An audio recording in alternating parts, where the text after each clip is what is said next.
Сәлем достар, менің арнама қош келдіңіздер. Бүгін біз сіздермен өте тез дайын болатын бризол дайындап көрсететін боламын. Әрі дәмі өте керемет, бір жасағаннан ұқсап шығады. Бұл рецептпен жасап көрсеңіздер, қайта-қайта жасай беретін боласыздар. Не көріп тұрғандарыңыздай өте сочный болып шығады, ешқандай уақыттарыңызды алмайды. Ал кеттік, ендеше бастайық. Ол үшін бізге 2 кесек керек болады. 2 жұмыртқа.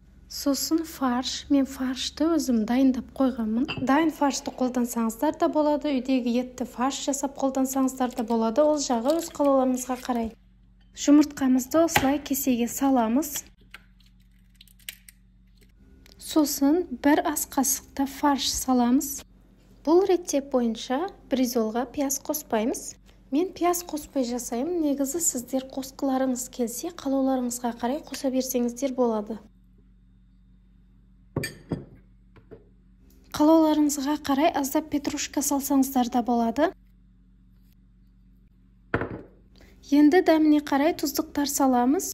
Мен аздап тұз, бұрыш, зира салдым. Кориандр салатын болсаңыздар тіптен күшті болады. Енді барлығын біркелкі болғанша жақсылап араластырып аламыз.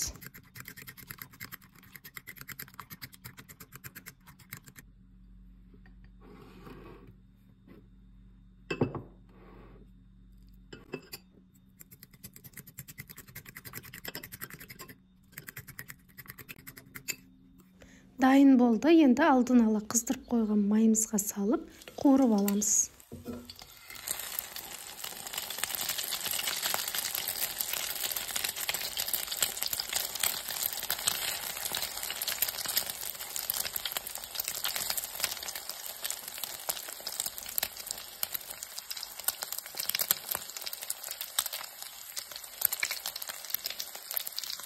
Енді бетін абайлап аударып аламыз.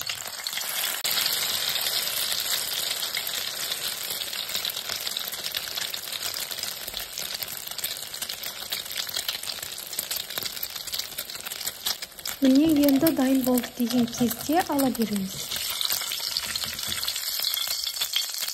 Екіншісінде дәл солай қуырып аламыз.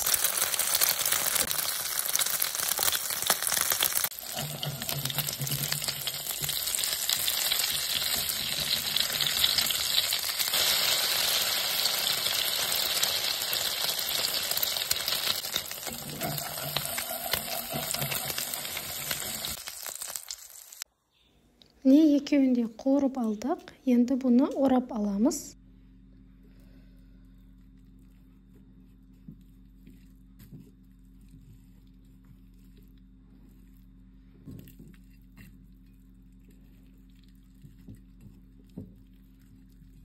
Бризолымыз дайын болды. Бетін қалағандарыңызша әрлеп, дастархандарыңызға ұсына берсеңіздер болады.